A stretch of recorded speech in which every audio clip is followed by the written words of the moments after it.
sura ile ya 3. Samueli sura ile ya 3 mstari ule wa 19 na ule wa mpaka wa 21. Samueli wa kwanza sura ya 3 mstari ule wa 19 mpaka wa 21. Nasikia kuhubiri hapa sahihi. La debosha la makapa. Samueli 3 siandikwa.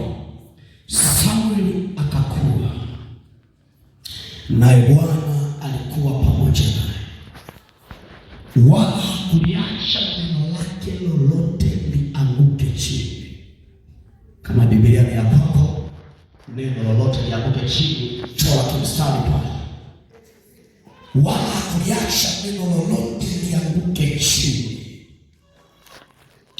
Mstari wa 20, na Waisraeli wote toka Dani mpaka Beersheba walitambua ya kwamba huyo Samueli amewekwa kuwa nabii wa Bwana.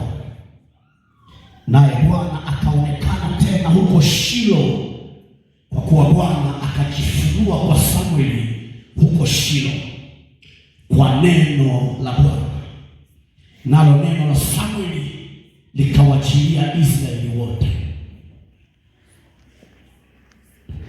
Kwa neno la Bwana, nalo neno la Samueli likawajilia Waisraeli wote. Manake neno la wito wake likaenda mpaka kwa Israeli wote. Lakini anasema akakua, na wakati anakuwa alikuwa pamoja na Mungu, alikuwa na uwepo wa Mungu, alikuwa na uwepo wa Mungu. Na huyo Samueli hakuliacha neno lolote Mungu aliyolisema lidondoke chini. Mungu aliposema naye alilitunza lile neno. Mungu aliposema naye alilishikilia lile neno, hakuliacha lianguke chini. Na tena Mungu akajifunua kule Shilo. Alipojifunua kule Shilo kwa neno lake, lile neno likamjia Samueli. Samueli akalipeleka mpaka kwa Israeli. Ni wakati ambao Biblia inasema kwamba kulikuwa hakuna mafunuo sahihi. Ni wakati ambao taifa lilikuwa limeharibika, hakuna watumishi wanaweza wakaona sawa sawa. Biblia inasema kwa Samueli, yeye neno alipata ufunuo, yeye neno likafunuliwa kwake. Nami nataka nizungumze na moyo wa mtu jioni ya leo ya kwamba neno la Bwana lifunuliwe kwako.